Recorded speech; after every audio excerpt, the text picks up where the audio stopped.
CONNIE GARTSIDE'S TRIUMPH, Chapter 3.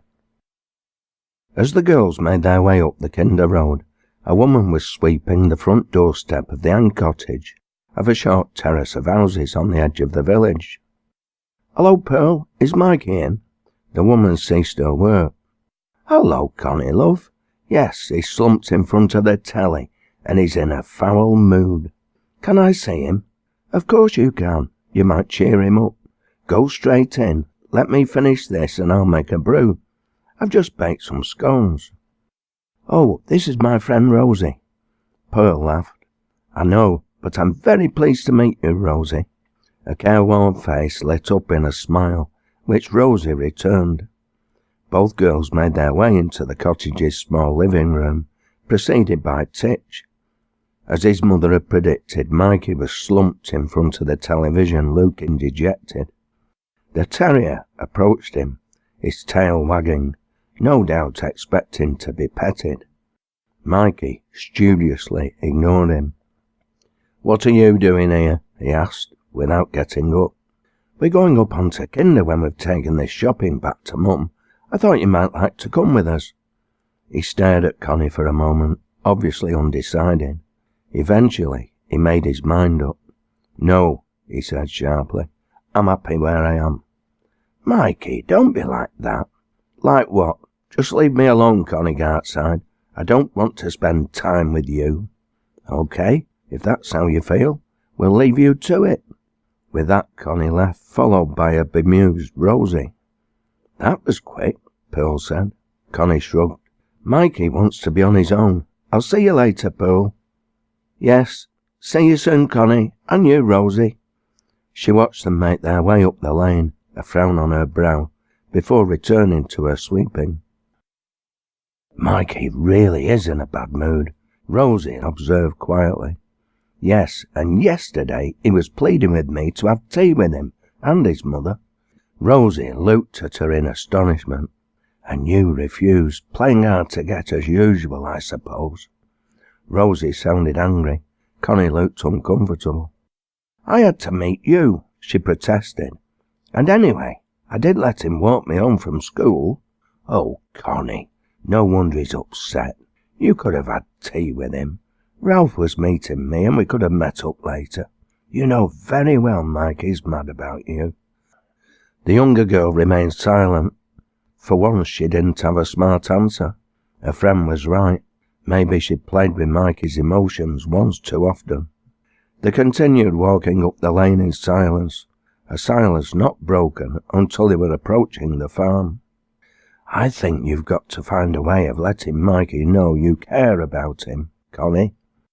"Who says I care about him?"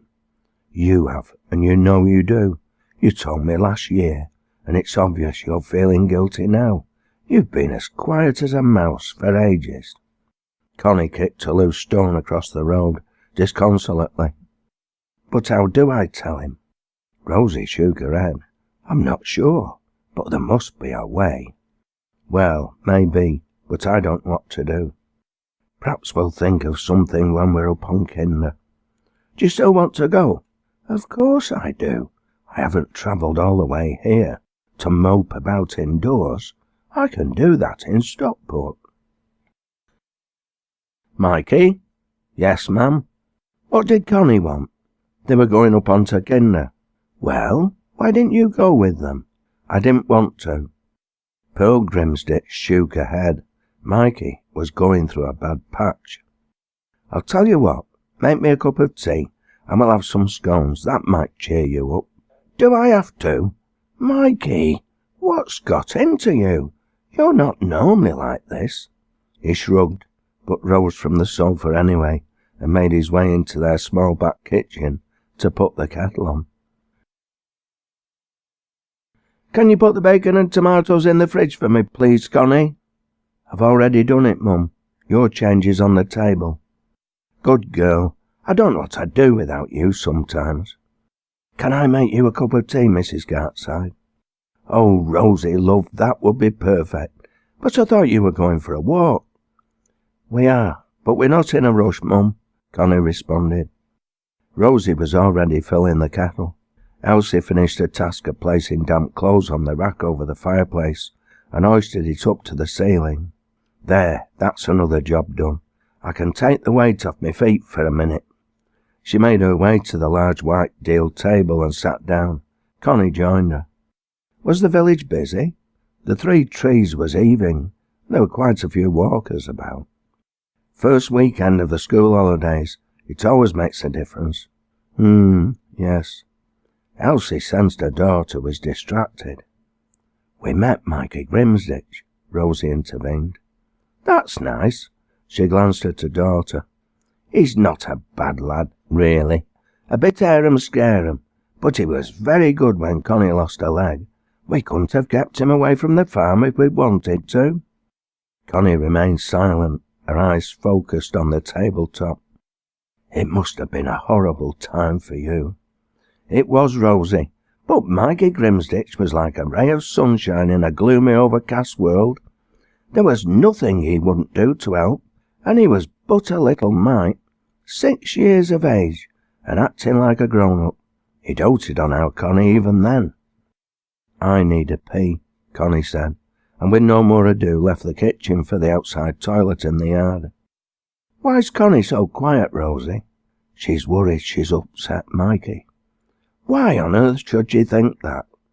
He asked her to tea yesterday, and she wouldn't go. When we talked to him today, he was obviously down in the dumps.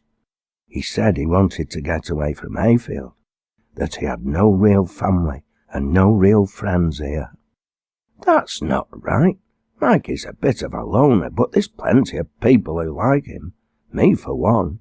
And as for family, his mother's a wonderful young woman, no matter what some narrow minds might say. But you said he was a bit of a scoundrel earlier. Elsie frowned and juggled.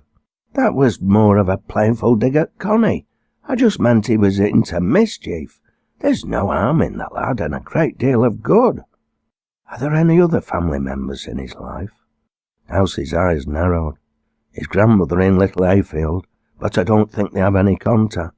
Anticipating Rosie's next question, she added, his grandfather died not long ago, but he'd thrown Pearl, that's Mikey's mother, out of the house when he discovered she was pregnant.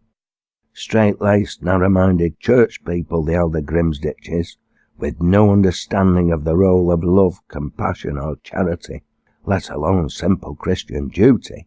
I doubt if there's been any contact between them since. How old was Mikey's mother at the time? 16, I think. Yes, she must have been. She just started work at the co-op. 16? That's terrible. How can parents be so mean? She was only 2 years older than I am now. I thought you were 13, Rosie. It's my birthday at the end of the month. Oh, we'll have to celebrate. Anyhow, most people rallied round young Pearl, and luckily her manager had a much better attitude than her parents. He didn't sack her, and he found her somewhere to live. Once she had Mikey, he even kept her job open for her until she was able to return to work. Not many employers would have done that. At that point, Connie came back into the kitchen. Are you coming or not, Rosie? Of course I am. I've been waiting for you. Well, I've been waiting for you. Elsie laughed. Don't you two start arguing. It's bad enough that you've upset young Mikey, Connie. I think you should apologise to him as soon as possible and tell him how you really feel about him. Connie glared at her mother, then gave Rosie a withering look, and with no more ado stomped out of the house, slamming the door behind her with a resounding bang. Did I say something? Elsie asked. I better go after her, Rosie responded. Don't forget your binoculars, love.